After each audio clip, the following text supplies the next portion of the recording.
cooking is an art.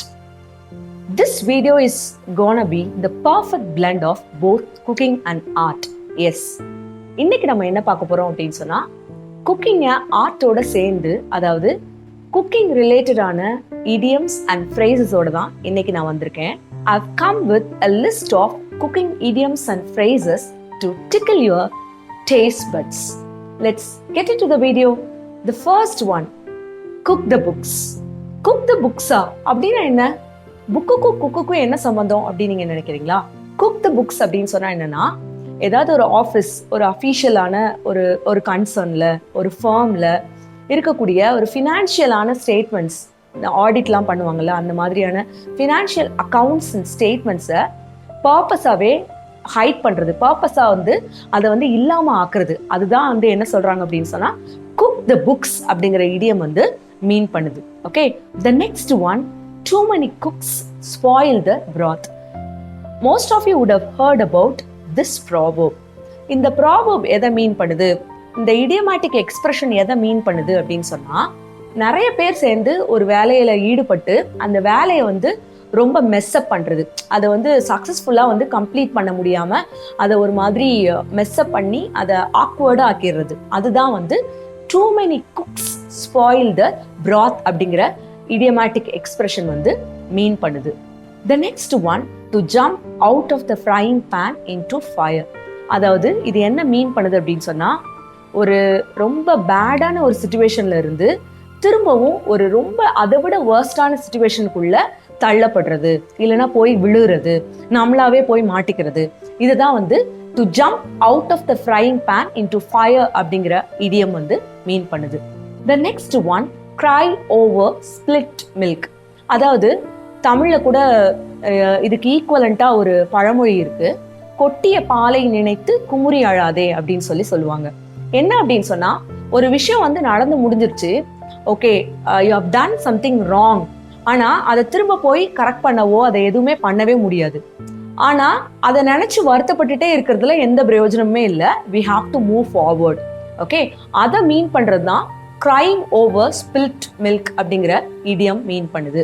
அதாவது நம்ம ஒரு விஷயம் செஞ்சு முடிச்சதை நினைச்சு திரும்ப வரி பண்ணாம வேற ஏதாவது ஆல்டர்னேட்டிவா அதை எப்படி சரி பண்ணலாம் ஃபர்தரா அப்படிங்கறது தான் நம்ம பார்க்கணுமே ஒழிய அதை திரும்ப திரும்ப நம்ம மெஸ்அப் பண்ணி அதையே நினைச்சு we should not wallow in it அப்படிங்கிறது தான் meaning. Okay, the next one, to cook someone's goose. யாரோ ஒருத்தரோட பிளானை ரூயின் பண்றது, அதை அழிக்கிறது, அதை செயல்படுத்த விடாம கெடுக்கிறது, இதைத்தான் நம்ம என்னன்னு சொல்றோம் அப்படின்னு சொன்னா to cook someone's goose அப்படின்னு நம்ம சொல்றோம். Okay, the next one, a watched pot never boils. Probably every housewives, every woman would have experienced this situation in our lives almost on a daily basis. For example, ஒன்றும் இல்லை, நம்ம பால் காய்ச்சிட்டு இருக்கோம், நம்ம பார்த்துட்டே இருப்போம், ஆனா பால் பொங்கவே செய்யாது. பட் சடனா ஒரு நிமிஷம் நம்ம ஃப்ராக்ஷன் ஆஃப் மொமெண்ட்ல ஏதோ டைவர்ட் ஆகுறோம், வேற ஏதோ வேலைக்கு திரும்புறோம் அப்படின்னு சொன்னா ஆல் அண்ட் சடன் இந்த பால் பொங்கிரும். ஸோ இதைத்தான் என்ன சொல்றோம் அப்படின்னு சொன்னா, when we wait for something to happen, நமக்கு எப்படி ஃபீல் ஆகும் அப்படின்னா, டைம் ரொம்ப போயிட்டே இருக்கே, இழுத்துட்டே இருக்கே அப்படின்னு நம்ம நினைப்போம். அதைத்தான் a watched pot never boils அப்படின்னு இந்த இடியம் ரொம்ப எக்ஸாக்டா, பர்டினென்ட்டா நம்மளுடைய எக்ஸாக்ட் சிச்சுவேஷனை அப்படியே போர்ட்ரே பண்ண மாதிரி இருக்கும். The next one, boil over. Boil over அப்படின்னு சொன்னா என்னன்னா, பயங்கரமான ஒரு கோபத்துல, பயங்கரமான ஒரு ஆர்குமெண்ட்ல, அப்படியே ஒரு எக்ஸ்ட்ரீம் ஆங்கர்ல இருக்கக்கூடிய சிச்சுவேஷனை தான் பாயில் ஓவர் அப்படின்னு நம்ம சொல்றோம். The next one, to simmer down. To simmer down அப்படின்னு சொன்னா, it is juxtaposed to the previous one, that is boil over. அதாவது ஒரு மிகப்பெரிய ஆர்குமெண்ட்டுக்கு அப்புறம், இல்லைன்னா ஒரு ரொம்ப கோபத்துல இருந்து, எக்ஸ்ட்ரீம் ஒரு ஆங்கர்ல இருந்து கொஞ்சம் குறைஞ்சி காம் டவுன் ஆகிறதுக்கு தான் நம்ம என்ன சொல்றோம் அப்படின்னு சொன்னா simmer down or to simmer down அப்படிங்கிற இடியம் நம்ம யூஸ் பண்றோம். இந்த ரெண்டு இடியம்ஸுமே ஒண்ணுக்கு ஒண்ணு ஆப்போசிட்டா யூஸ் பண்ணக்கூடியது. Okay, the next one, to grill someone. இந்த இடியம் கேட்டோடனே நமக்கு அர்த்தம் புரிஞ்சிருக்கும். ஒருத்தரை கேள்விகளாலேயே பயங்கரமா வறுத்து எடுக்கிறது. For example, you are suspecting someone அப்படின்னு வச்சுக்கோங்களேன். அந்த நீங்கள் எக்ஸ்பெக்ட் பண்ணக்கூடிய எக்ஸாக்ட் ஆன்சர் வரணும் அப்படிங்கிறதுக்காக கேள்வி கேட்டு கேட்டு கேட்டு கேட்டு அவங்கள அப்படி எக்ஸ்ட்ரீம் லெவலுக்கு வந்து கொண்டு போகிறது, அதுதான் வந்து டு கிரில் சமோன், அதாவது வறுத்து எடுத்துட்டான் அப்படின்னு சொல்லுவாங்கல்ல, அதுதான் வந்து டு கிரில் சமோன் அப்படிங்கிற இடியம் மீன் பண்ணுது. The next one, to stir the pot.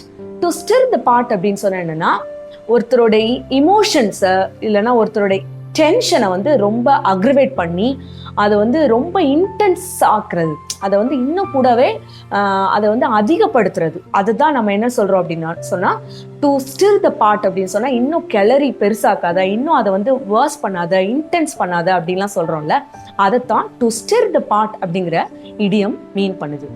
The next one, if you can't stand the heat, get out of the kitchen. அதாவது you are assigned to do a work, ஆனால் உங்களால் அந்த வேலையை செய்ய முடியல அப்படின்னு சொன்னால் அதை வந்து பெட்டர் யார்கிட்டையாவது ஒப்படைச்சிட்டு அதுலேருந்து வெளியில் வந்துடுறது நல்லது. இல்லை அதை திரும்ப அதுக்குள்ளே இருந்துட்டு மெஸ்அப் பண்ணிட்டு இருக்கிறது நல்லது இல்லை. If you can't stand the heat, get out of the kitchen. உங்களால் முடியலையா விட்டுட்டு போயிருங்க அப்படிங்கிற மீனிங்கில் தான் இந்த இடியம் நம்ம யூஸ் பண்ணுறோம். த next one, a storm in a teacup. a storm in a teacup அப்படின்னு சொன்னால் என்னன்னா, ஒரு அன்னெசரியான ஒரு ஆங்கர், அதாவது தேவையே இல்லாத சின்ன சின்ன விஷயங்களுக்காக, ரொம்பவே ட்ரிவியல் மேட்டர்ஸ்க்காக ரொம்ப டென்ஷன் ஆகிறது, இல்லைன்னா அதை குறித்து ரொம்ப வரீடாக இருக்கிறது, அதைத்தான் என்ன சொல்கிறோம் அப்படின்னு சொன்னால் storm in a tea cup அப்படின்னு சொல்லி நம்ம சொல்கிறோம். The next one, cup of tea. Cup of tea அப்படிங்கிற இடியம் வந்து நிறைய பேர் நிறைய நேரங்களை யூஸ் பண்ண கேள்விப்பட்டிருப்பீங்க. Of course it is one of my favourite idioms too. என்ன அப்படின்னு சொன்னால், ஃபார் எக்ஸாம்பிள், இப்போ ஏதோ ஒரு வேலையில உங்களுக்கும் அதுக்கும் சம்மந்தமே இல்லை, ஆனா வந்து யாரோ ஒருத்தங்க அதை உங்களை வந்து அசோசியேட் பண்ணி சொல்றாங்க அப்படின்னு சொன்னா நீங்க வந்து just you can say it's not my cup of tea, why should I bother, it's not my cup of tea அப்படின்னு சொல்லி உங்களுடைய வெறுப்பை இல்லைன்னா வந்து உங்களுக்கும் அதுக்கும் சம்மந்தமே இல்லை அப்படிங்கிறத நீங்க வந்து அழகா வந்து இந்த இடியம் மூலமாவே தெரியப்படுத்திக்கிடலாம். Okay, the next one, half baked ideas.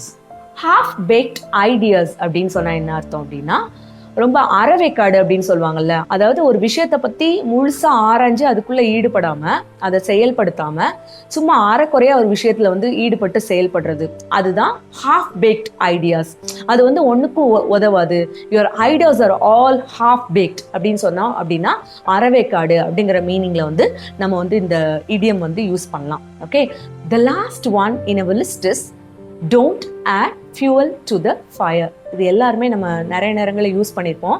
எரியிற தீயில எண்ணெயை ஊத்தாத அப்படின்னு சொல்லி கேள்விப்பட்டிருப்போம். ஏற்கனவே ஒரு விஷயம் ரொம்ப வேர்ஸா இருக்கு, ஏற்கனவே ஒரு விஷயம் ரொம்ப கொடூரமா போயிட்டு இருக்கு, அதுல இன்னும் கொஞ்சம் ஆட் பண்ணி அது இன்னும் கொஞ்சம் ரொம்ப வேர்ஸனை ஆக்கக்கூடிய ஒரு விஷயத்துக்காக தான் இந்த இடியம் யூஸ்வலாவே நம்ம யூஸ் பண்ணுவோம். Don't add fuel to the fire அப்படிங்கிற இடியம். இந்த குக்கிங் இடியம்ஸ் உங்களை எல்லாருக்குமே ரொம்ப பிடிச்சிருக்கும்னு நினைக்கிறேன். குறிப்பா இல்லத்தரசிகளுக்கு ரொம்பவே பிடிச்சிருக்கும். நீங்களும் உங்களுடைய டே டு டே லைஃப்ல இந்த மாதிரியான டிஃப்ரெண்ட் இடியம்ஸ், அதாவது டிஃப்ரெண்ட் சிச்சுவேஷன்ல அதுக்கேற்ற மாதிரியான இடியம்ஸ் யூஸ் பண்ணீங்க அப்படின்னு சொன்னா கண்டிப்பா உங்களுடைய வெக்காபுலரி என்ஹான்ஸ் ஆகும். அதே சமயத்துல நீங்களும் உங்களுடைய லாங்குவேஜை வந்து ரொம்பவே டெவலப் பண்ணியிருக்க மாதிரி இருக்கும். ஸோ இந்த வீடியோ உங்களுக்கு ரொம்பவே பிடிச்சிருக்கும் அப்படின்னு நினைக்கிறேன். இதுக்கான எக்ஸாம்பிள்ஸை நீங்க காமெண்ட் செக்ஷன்ல பதிவு பண்ணுங்க. If you like the video, give a big thumbs up to this video. If you want more videos of this kind, kindly consider subscribing the channel Learnerz Learn. Thank you. Have a nice day.